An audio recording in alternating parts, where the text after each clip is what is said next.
What's up, Tailgaters? You're in the booth with Tailgate Nate today. The road to predict all 136 FBS level college football teams this summer is now taking a pit stop in Mobile, Alabama. The South Alabama Jaguars are up there to compete in the Sun Belt West, and even after everything they lose, there are a ton of really important pieces coming back to this team in South Alabama. Can they be ones to fight for a Sun Belt title this season?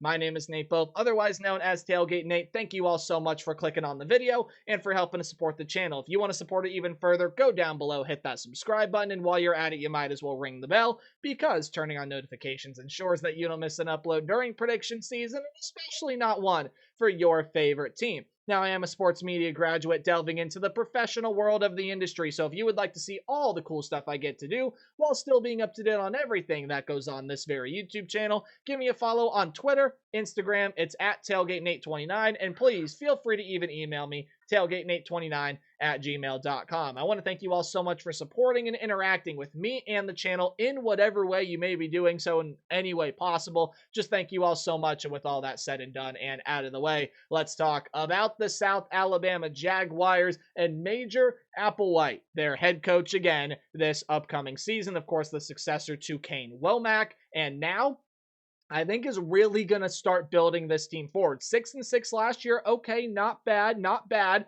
I think there is some big expectations for some real improvement from the South Alabama team this season. Even with all they lost, man, there are some great pieces that are coming back, and we're going to dive on into everything as potentially one of the favorites, if not the favorite, to go win the Sun Belt West this season. How do we do preview predictions here on the channel? Well, we are going to go through a roster overview, offense over here to the left, defense over here to the right, and at the end of the video, we are going to dive on in to the South Alabama football schedule. We'll give it a game-by-game preview and prediction, and overall, this video is here to tell all of you what I think about the Jags here in 2025. But before we do get started, right down below me are returning production numbers. They are courtesy of ESPN, and they factor in portal additions up to a certain percentage. What's more, down below that, recruiting and transfer portal ranks for the class of 2025. They are according to 24/7 Sports. We start with their offensive coordinator, Paul Petrino, and the Jaguar offense for the 2025 season.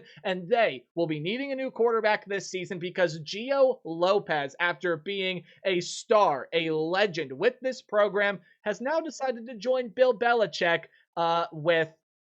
has now decided again to go join Bill Belichick with UNC. And I say what I said because last season really was more spectacular than the numbers show. 2,559 yards, 18 touchdowns, and 5 interceptions on 66% completion percentage. Barely had over 100 incompletions last year. And then on the ground, 465 yards and 7 touchdowns on 5.6 yards per carry. Yes, ladies and gentlemen, sack yardage is included in that number. Just a really, really good season for Gio Lopez last year, and it's a player that I like quite a bit after seeing him play last season. But again, you do have to move on and find yourself a new quarterback. Probably going to end up being Zach Pyron this year, who is transferring in to this program. Pyron is transferring over from Minnesota. He also is a former Georgia Tech Yellow Jacket as well. Has never really gotten to be that full-time starter, although he has had moments both in 2022 and 2024 with the Georgia Tech. Again, was at Minnesota, then decided to transfer over here to South Alabama this same cycle. 49 of 82 for 565 yards, 3 touchdowns, 3 picks in 2022. 2024, 409 yards, 2 touchdowns, 3 picks. Now, the problem with Pyron, at least that you look in his initial numbers, is he really does struggle in touchdown to interception ratio, and the completion percentage has never necessarily been that great. However, coming in here and working with Major Applewhite, who is a pretty good offensive mind, same thing with Paul Petrino right here. Zach Pyron, I think, can show a lot as a full-time starter this season. Is a guy that can get outside of the pocket and run as well. Does have 6 rushing touchdowns throughout his career, but I think he needs a lot of work as a passer. Has more more career interceptions than he does touchdowns. And again, I already told you that completion percentage can definitely be a lot better. So to me, a little bit of a mystery on what Zach Pyron is going to give you at the quarterback position, but he has come back closer to home. He is from Pinson, Alabama, so coming over here to Mobile, closer to home, and hopefully gonna have a lot of success in the starting role here in 2025. Your lead man out of the running back room, Fluff Bothwell. Great name, by the way. 832 yards and 13 touchdowns on, get this, 7.5 yards per carry. He is now going to transfer over to Mississippi State and hopes to be one of the lead backs over with a struggling Bulldog program. So you do get Kentrell Bullock coming back, and still was a very good weapon for the team last year. He actually got the majority of the carries for this team a season ago, had 152 of them, 831 yards, 7 touchdowns with 5.5 yards per carry. And he really has had some really solid seasons, had a solid season in 2023, really started to emerge last year. Also a viable option to catch some passes out of the backfield, 156 yards and a touchdown on 15 catches last season. So overall, you do take a look at this running back room. Depth behind Kentrell Bullock might be a little bit of a challenge, but I still think Bullock is a great returning piece that gives Zach Pyron some help in the running back room. Wide receiver room, well, you do lose 2 really important pieces of the pass-catching unit from a season ago. They were your 2 leading wide receivers. You are going to be losing Jamal Pritchett, who is now going over to the New York Jets, and Jeremiah Webb, who is also going over to the NFL. He has joined the New England Patriots. So your top 2 guys leave the wide receiver core to go to the NFL. However, you do still get a very talented and well-experienced piece coming back in Devin Voisin. Now, it's been a little bit of a struggle for him since the 2022 campaign, where he had 867 yards on 64 catches. If he can get back to doing something like that, he's absolutely going to be the team's leading receiver this year. And it still was not a bad season last year, 407 yards, but has not had a touchdown catch since really early in 2023, before I believe there may have been some injury problems that plagued him that year. So he's coming back for another season of collegiate eligibility, and he's got some solid weapons around him. Michael Woods is an experienced piece coming back. You have a lot of younger pieces in Anthony Eager and Noah Toster, as well as a redshirt freshman and Jeremy Scott, and you do get a transfer to come in and help as well. Coming over from Samford, it's Brendan Jenkins to help give some boost to this wide receiver room. Again, I still think it's a pretty talented unit, with Voisin being that lead guy. Tight end room, DJ Thomas Jones is off to the Steel City, so another wide receiver, or I should say receiving piece, that has gone to the NFL. 191 yards and 3 touchdowns for Thomas Jones last year. The tight end room is honestly going to look really different with transfers coming in to this program. You have Miller McCrumbie, who is coming in, Breck Long, who is coming in, and even some returners mixed into the fray as well. Rod Gibbs, as well as Trent Thomas. Trent Thomas is a younger piece, but we'll see what production the tight end room has. I do think McCrumbie probably going to be that lead option as an Arkansas State transfer.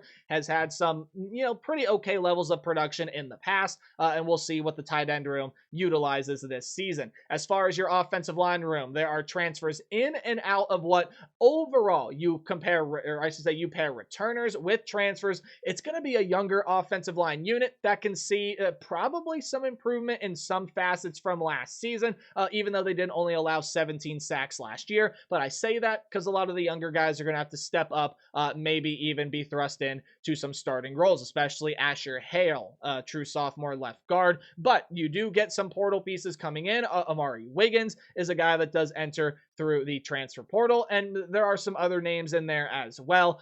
It is going to be a good mix of young talent with experienced pieces, and I think it can potentially take a step forward this year, although we'll see if it's going to be as good in pass protection as it was a season ago. So there's your offense. We flip gears over to the defense. Will Windham is your defensive coordinator, and last year there was some good, there was some bad, but I think overall improvement can be made in many different ways. You can get a little bit better in defending the run and pass respectively, although you had some great moments in either of that. But where I think the biggest thing can come is on this defensive front. I think the defensive front could probably see the most improvement. Secondary last year, 16 interceptions, 38 passes defended, and yes, it does lose some really good talent, but I'll talk about it here in a minute. In fact, it probably loses the most talent out of any defensive position grouping. But when I take a look at this defense overall, I think the key is going to lie in the defensive front. There was a guy that had 5 sacks last year. We'll talk about him in a minute. In fact, you see his name right over here. But what I will say is this very much so is a defense that is absolutely going to have to replace a ton of pieces. And I need to finish my point. Defensive front. Sack production, only 21 sacks last year. Fumbles, they forced only 5. Did recover 4 of them, but you can definitely get a lot better than that. Your lead defensive line tackler in Bubba Thomas, and I apologize for having the name split. I like to keep them all on one line. But your defensive line leading tackler in Bubba Thomas is now going to be gone and off to the NFL. I believe he is with the Seattle Seahawks. That is correct. 41 tackles for him last year, and again, leading tackler on the defensive line. Now led by Tyler Thomas and Ed Smith, some pretty solid returning pieces that come back for the defensive front. Tyler Thomas, a redshirt sophomore, Smith, a redshirt senior, and you even have a guy in RJ Moss that is a redshirt sophomore defensive tackle for you as well. Like I told you, sack production has got to get better, and it could. You do have some transfers coming in at the edge rusher position for you. Traymon Henry is going to be coming over from Southern Miss.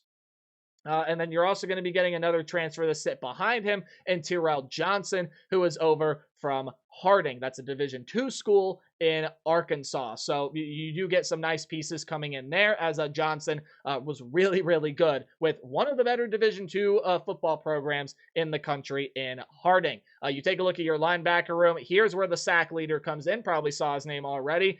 Courtney McBride is gone. 39 tackles as one of the leading linebackers on the team last year. Had 5 sacks, which again led the team a season ago. And there are some others that do leave this room. However, you get a massive return defensively when Blaine Myrick is set to come back. Your leading tackler overall, who had 101 tackles, 2 pass defended, even stuck his paw up and got an interception a season ago. He's going to come back with another really still pretty talented linebacking core. Darius McKenzie is a great returning piece to pair with him in that room. Dalton Hughes, another good returning piece. And you get a really highly touted young transfer coming in Caleb Dozier, who's over from Georgia Tech, that at very least will be some amazing depth for this linebacker unit. Now, I teased it a little bit earlier, and it says it down here even, that the secondary probably does lose the most high-end talent out of any defensive position grouping. You just lose a ton of really important pieces for you last year, Jaden Voisin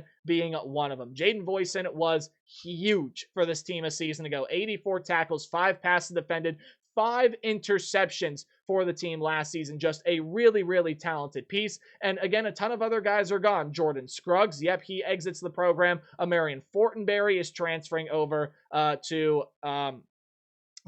Kansas State. Sorry, I had to think for a second. I didn't have it written down. Ladarius Webb is now over to Wake Forest. And again, just a ton of other pieces are gone. However, much like the linebacking unit, there is a really big return here, as Wesley Miller is set to return. 59 tackles, 4 pass defended, and was second on the team with 3 interceptions a season ago. So getting him back is huge, but this is a room that is mainly built through the transfer portal. Javon Henderson, Anthony Brown, Dallas Young, Tyron Ray, and so many other names that I could mention in there as well. They come from all over to help boost up this secondary with this South Alabama program. As far as your special teams unit, well, you're going to see a new kicker this year. Davis Little, I think, kicked 1 or 2 field goals last year, but he'll now be the primary guy, while Alexei Polkainen is back to be your punter. Probably butchered that last name, and I apologize for it. That is your special teams report. So overall, when you take a look at this team as a whole, there is a lot that has to fit in, and a lot of just overall pieces that are going to be taking a step up, or transfers that have to fit in respectively. But guys, I think Major Applewhite's a pretty darn good head coach. I still like a lot of the talent that is here, but in the most competitive Sun Belt division, and even if divisions as a whole were still in college football, it could be one of the most competitive divisions in the sport.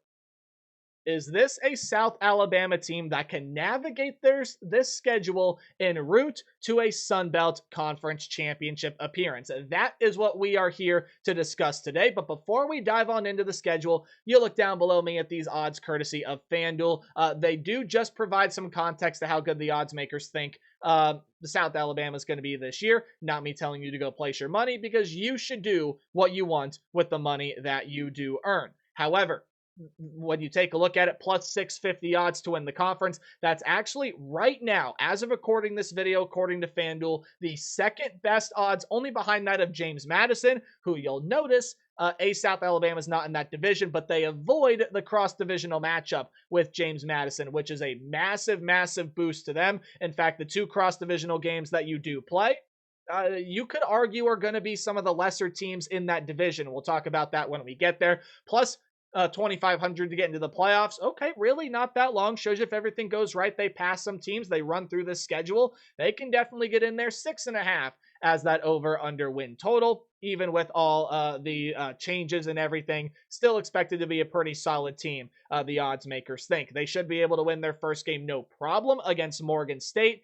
And then here is where things, I think, start to go downhill for a little bit, because you got a really talented group of 5 team in Tulane, followed by an Auburn team out of the SEC. That's just going to be really hard to beat an SEC team in general, but also Auburn is set to take a step forward this year. Let's talk about Tulane first, as I think you do end up losing both of these games. Tulane, yes, did lose Darian Mensah. They did lose the likes of, why can I not remember the name? Mekhi Hughes at the running back position, as well as some good defensive pieces, wide receiver pieces. Tulane does lose a lot. This is now a Tulane team that doesn't rebuild, though. They retool, and I think that's exactly what they're going to do this year with some good pieces in the transfer portal coming in. Jake Retzlaff, as a transfer quarterback, is now expected to take that starting role. I still think you're going to see a guy like Caden Samanza still compete there in it. Brendan Sullivan is a guy that can still compete for that starting spot in there as well. So now the quarterback competition really starting to heat up with this Green Wave team. And I think no matter who plays quarterback, especially if it's Samanza or Retzlaff, now we'll see how Retzlaff can get quickly enveloped into this system after just coming over after the whole debacle at BYU. But Tulane has still got some really good talent, and led by a defensive-minded guy in John Summerall, they're probably still going to have one of the best defensive units the Mid-American Conference will see. Then you got to go on the road and play Auburn. I already told you I think they're going to be losing that one. Auburn is set to take a step forward this year. When I take a look at Auburn, I see too much talent to not, at very least, get to that 6-win mark and get into a bowl game this year. Jackson Arnold, bam, you got him coming back at the quarterback position. I think he's going to prove to be a pretty successful piece. He has a lot to improve on. He has a ton to improve on. But if he can live up to potential, he's going to be a really good piece at quarterback for this Auburn team. They have one of the best wide receiver rooms in the country with Cam Coleman, Malcolm Simmons, who, by the way, are only 2 true sophomores, and now Eric Singleton transferring in from Georgia Tech, as well as Horatio Fields. That was a good piece at, I believe, Wake Forest. Yes, really, really good wide receiver room. Defense, I think, is loaded with a ton of talent, and you got some really good pieces all across the board. Auburn, I see improving overall in the SEC, and they're going to be too much for the South Alabama team. Okay, we get your first cross-divisional game in the Sun Belt Conference, as Coastal Carolina is that first team up. And look, Coastal Carolina is going to be no pushover. This definitely is not the program that it was when Jamie Chadwell was at the helm, but it still is a really solid, really competitive bunch that, albeit having to replace a couple pieces, can still prove to be a really solid team and pretty competitive in the Sun Belt. However, I don't think they're as talented as South Alabama, and I do think this is a Jaguar team that's going to be able to win this game. Coastal Carolina is having to fill in their quarterback, as Ethan Vasco is going to be moving on to a different program. However, MJ Morris, Emmett Brown, Samari Collier, those are all guys that transfer in to battle out for the Coastal Carolina job, and there still is some good talent surrounding offensively and defensively. I just don't think it compares to what South Alabama has, at least in some position groupings, and I'd lean more ways with South Alabama than I would with Coastal Carolina. So that is a win for the Jags. They move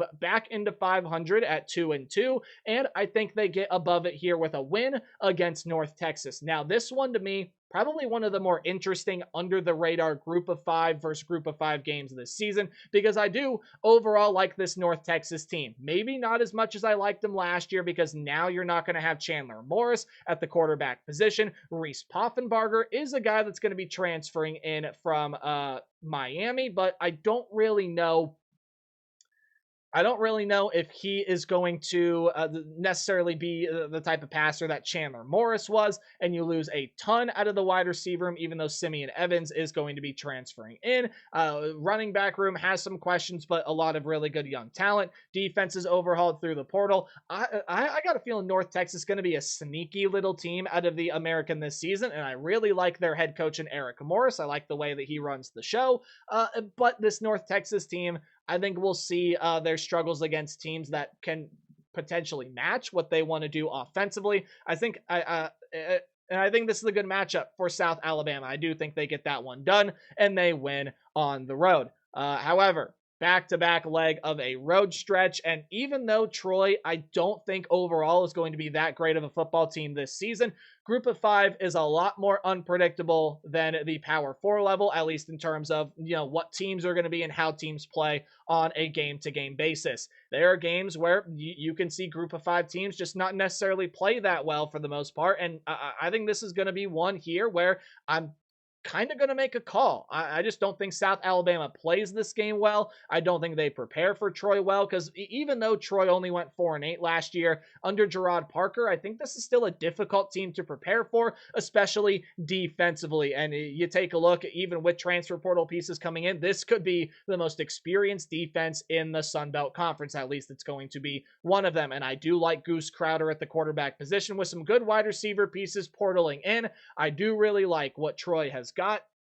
Do I think they overall see some amazing success this year? No, but I think they pull off one big win, and this is it, beating South Alabama. However, after the bye week, it's a shorter week, even though you technically do have a bye week, because then you have a Tuesday game against Arkansas State, and I think you'll win that one against the Red Wolves. However, watch out for Jalen Rayner and Jaquez Cross. If this South Alabama defensive front is not going to be up to the task, this is going to be a really hard game to win. However, I do think they rebound nicely, and they are going to be able to beat this Arkansas State team. I think Arkansas State is up there with Louisiana, South Alabama, Texas State to be a team to compete in the Sun Belt West. I think if everything goes right, they pull off some wins, including this one, then they definitely can get into that Sun Belt championship game. I like some of their defensive pieces. Offensively, though, I think they're going to be really dangerous.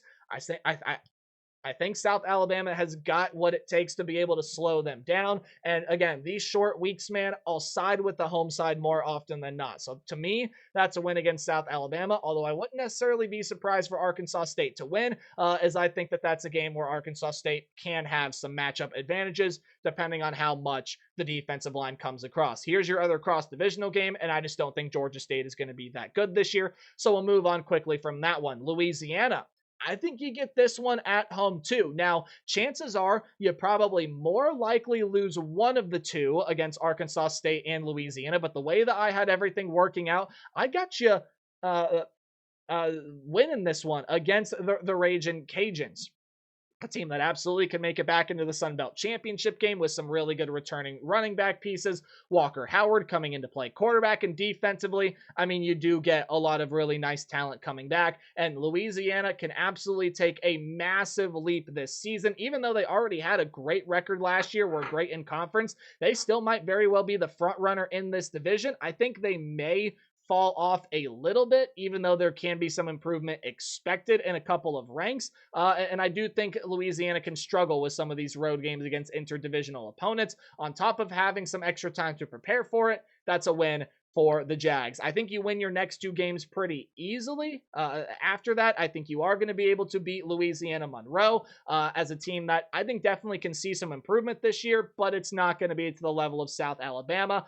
Even though that is a road game, I think you'll win. I do think you beat Southern Miss, even though this is a Southern Miss program that gets former Marshall head coach Charles Huff and some really good pieces, including Braylon Braxton coming in at the quarterback position. I think you see the Eagles improve a lot this year, but it is going to be still a struggle as Huff tries to build his foundation and set his culture into this program. And then on the road against Texas State, possibly could be a game right here to decide who gets in to the Sun Belt Championship game, and I think Texas State does win that game. Texas State, not as good of a season as I thought they were going to have last year, because I was really high on this Bobcat team. While I'm not as high on them this year, I still like a lot of the pieces they got. I think Giovanni McCoy can rebound nice. Or no, sorry, Giovanni McCoy, not even there now. The notes I'm using are not updated. Got to update those. When you take a look at the quarterback position for Texas State, just restart. Nate Yarnell and Holden Gariner are going to be competing there. I think both of them can prove to be pretty solid options, especially that of Nate Yarnell. And you still have a lot of solid pieces in the skill position room. Defense returns a lot of good pieces, and I think they have one of the better coaches in the conference in G.J. Kinney. You were to ask me, Texas State might be my front runner out of that division, and I think South Alabama struggles in the season finale on the road, so they well exceed that over-under win total. I got 8 wins for Major Applewhite and company. I think 7 wins is equally as possible, because I could see you losing to Arkansas State, Louisiana, even that road game against North Texas early, just pick up an extra loss somewhere. But I think this is going to be a pretty good side. I think even for all that they lose, they got some good pieces coming in to be able to fill those gaps. I think they got a good head coach in Major Applewhite, and this is a team that, hey, depending on what else happens, that 6-2 record could be good enough to get you into the Sun Belt Championship game. That's going to do it for here. Let me know what you think about South Alabama in the comment section below. And remember to play hard but tailgate harder. See y'all in the next video. One more today. Goodbye.